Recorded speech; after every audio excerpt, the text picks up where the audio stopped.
നമ്മുടെ എല്ലാവരുടെയും നേതൃത്വമായ സുൽത്താനുൽ ഉലമ ഹഫിളഹുല്ലാഹ് മസ്ഊദ് സഖാഫി ഉസ്താദിന്റെ ജനാസ നിസ്കാരത്തിന് ഉസ്താദ് അവറുകൾ വന്നിരുന്നില്ല. ഉസ്താദിന്റെ ഫേസ്ബുക്ക് നിങ്ങൾ ശ്രദ്ധിച്ചിട്ടുണ്ടാകും, ഉസ്താദിന്റെ വോയിസ് നിങ്ങൾ കേട്ടിട്ടുണ്ടാകും. ഞാൻ ഡൽഹിയിലുള്ളത് കൊണ്ടാണ് നാട്ടിലേക്ക് എത്താൻ കഴിയാത്തത് എന്നാണ് ഉസ്താദ് പറഞ്ഞത്. സുബ്ഹാനല്ലാഹ്, നല്ല തണുപ്പുള്ള നാട്ടിൽ ഈ പ്രായത്തിൽ എന്തിനാണ് ഉസ്താദ് പോകുന്നത്? ഉമ്മത്തെ നമുക്ക് കാവലാകാനാണ്, അനുയായികളെ നമ്മുടെ ഇസ്സത്തിന് വേണ്ടിയാണ്. ഏത് മനുഷ്യന് എനിക്ക് സുഖമില്ല, ഞാൻ പറയട്ടെ, ഈ വാള് ഇവിടെ നടക്കുമ്പോൾ നമ്മുടെ നാട്ടിൽ തന്നെ ചെറിയ ചെറിയ സുഖമില്ലാത്ത ആളുണ്ടാകും, അല്ലെങ്കിൽ ഒരു സുഖമില്ലാത്ത ഒരു പ്രശ്നമില്ലാത്തവനുണ്ടാകും. അവര് പറയും, ഞാൻ ഇന്നലെ വന്നിട്ട് ഭയങ്കര തലവേദന കൊണ്ട് ആ പരിപാടിക്ക് വരാതിരുന്നത്. ഒരു മീറ്റിംഗ് വിളിച്ചാൽ, ഒരു SYSന്റെ മീറ്റിംഗിന്, SSFന്റെ മീറ്റിംഗിന് വിളിച്ചാൽ എന്റെ കാലിന് ചെറിയൊരു വേദന ഒന്നുണ്ടാ ഞാൻ വരാതിരുന്നത്. സുബ്ഹാനല്ലാഹ്, കഴിഞ്ഞതിന് മുമ്പത്തെ റബീഉൽ അവ്വലിൽ സാധുവായ ഞാൻ 10 ദിവസത്തെ ICFന്റെ പ്രഭാഷണത്തിന് വേണ്ടി അബൂദാബിയിലായിരുന്നു. അതിന്റെ സമാപന ദിവസമാണ് സുലൈമാൻ ഉസ്താദ് അടക്കമുള്ള നമ്മുടെ ഉന്നതരായ സമസ്തയുടെ നേതാക്കളുടെ പ്രസ്താവന വന്നത്. നമ്മുടെ ജീവിതത്തിൽ കേട്ട് പരിചയമുള്ളത്, നമുക്ക് വേണ്ടി ഉസ്താദ് ദ്വാരുന്നതാണ് നമുക്ക് പരിചയം ഉണ്ടായത്. ശൈഖുന നമുക്ക് വേണ്ടി ദ്വാരുന്നതേ നമ്മൾ കേട്ടിട്ടുള്ളൂ. പക്ഷെ ഉസ്താദ് അവർക്ക് വേണ്ടി ദ്വാ ചെയ്യണമെന്ന ഒരു പ്രസ്താവന, ഒരു സ്റ്റേറ്റ്മെന്റ് കണ്ടപ്പോൾ നമ്മളെല്ലാവരും കൽബ് കൊണ്ട് തകർന്നുപോയി. സുബ്ഹാനല്ലാഹ്, 11 ദിവസം നല്ല റാഹത്തിന് വഹദ് പറഞ്ഞു. 12ാമത്തെ ദിവസത്തിന്റെ സമാപനമാണ് സുഡാനി സെന്ററിൽ അബൂദാബിയിൽ. 5000-ഓളം ആള് പങ്കെടുക്കുന്ന ഏറ്റവും വലിയ പരിപാടിയാണ്, അവർ പ്രതീക്ഷയോടുള്ളവരെ പരിപാടി.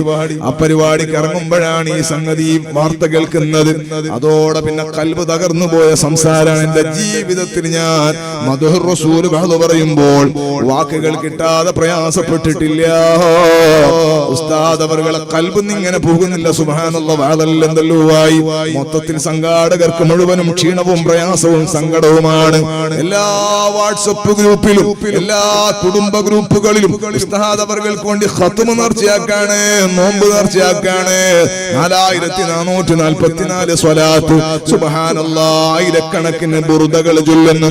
അങ്ങനെ മുഅ്മിനീങ്ങളെല്ലാവരും ഒന്നിച്ച് അല്ലാഹുവിനോട് കാണുകയാണ്, കരഞ്ഞു പറഞ്ഞു, അല്ലാഹ്, ഞങ്ങൾ ആദരണീയരായ ഉസ്താദ് ക്ഷീണം വന്ന് കടന്നുപോയത് ഈ ഉമ്മത്തിന് കാവലിരുന്നത് കൊണ്ടാണ്. അല്ലാഹ്, പട്ടാളക്കാര്, മിലിറ്ററിക്കാര് രാഷ്ട്രത്തിന്റെ അതിർത്തിയിൽ ശത്രുക്കൾക്കെതിരെ കാവലിരിക്കുന്നത് പോലെ രാഷ്ട്രീയക്കാരുടെയും വിദഅത്തുകാരുടെയും ഫാസിസ്റ്റുകളുടെയും എല്ലാം ആശയപരവും അല്ലാത്തതുമായ ആക്രമണങ്ങൾക്ക് ഈ ഉമ്മത്ത് വിധേയപ്പെട്ടു പോകാതിരിക്കാൻ എത്രയോ പകലന്തിയോളം ജീവിതത്തിന്റെ ഏകദേശ ഭാഗങ്ങളിലും കാവലിരിക്കുകയായിരുന്നു ആദരണീയരായ സുൽത്താനുൽ ഉലമാ.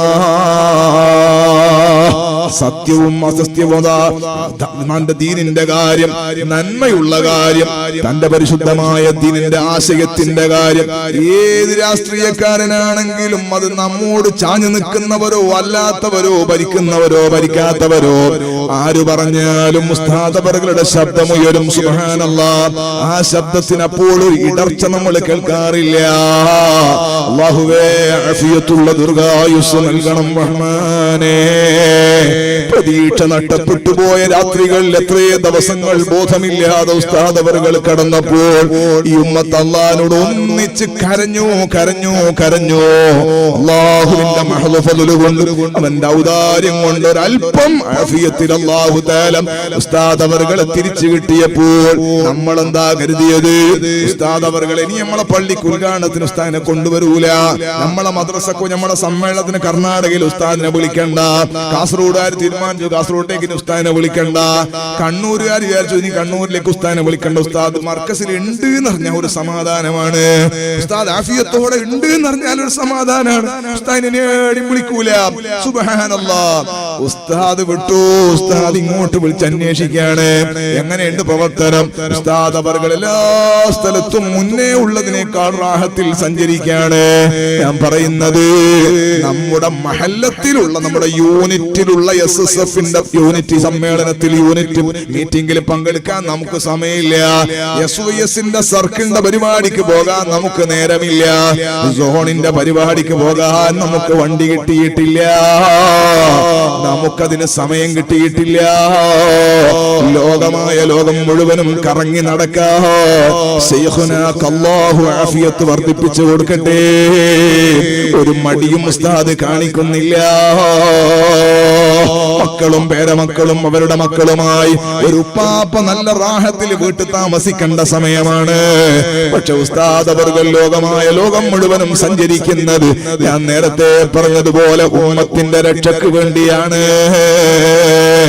ആ മഹാനായ ഉസ്താദ് അവരുടെ പിന്നിൽ, മഹാന്മാരായ നമ്മുടെ ഉലമായിന്റെ പിന്നിൽ, താജുൽ ഉലമ കാണിച്ചു തന്ന മാർഗത്തിൽ അൽഹംദുലില്ലാഹ് അവരാരും അവരെ വിദ്വേഷം നമ്മളെ പഠിപ്പിച്ചിട്ടില്ല. നമ്മളെ പ്രസംഗിക്കുമ്പോഴോ ക്ലാസ് എടുക്കുമ്പോഴോ രഹസ്യമായോ പരസ്യമായോ വേറെ ഒരാളെ അയവാക്കാൻ നമ്മളോട് പറഞ്ഞിട്ടില്ല. വേറൊരാളുടെ പ്രവർത്തന മേഖല നോക്കാൻ നമ്മളോട് പറഞ്ഞിട്ടില്ല. നമ്മൾ പോകുന്നത് ഖൈറായ വഴിയിലാണ്. ഇനി ആരെങ്കിലും നമ്മളോട് എതിർത്ത് വരികയാണെങ്കിൽ ഓനെയും കൂടി നന്നാക്കുന്ന പ്രവർത്തനമാണ്. പ്രതിപക്ഷത്തൊരാളെ നിർത്തേണ്ടതില്ല. കാരണം മുത്തുനബിന്റെ ഉമ്മത്തിൽപ്പെട്ട ഒരാളും നരകത്തിൽ പോകുന്നത് തങ്ങളെ മനസ്സിന് സമ്മതമാകും.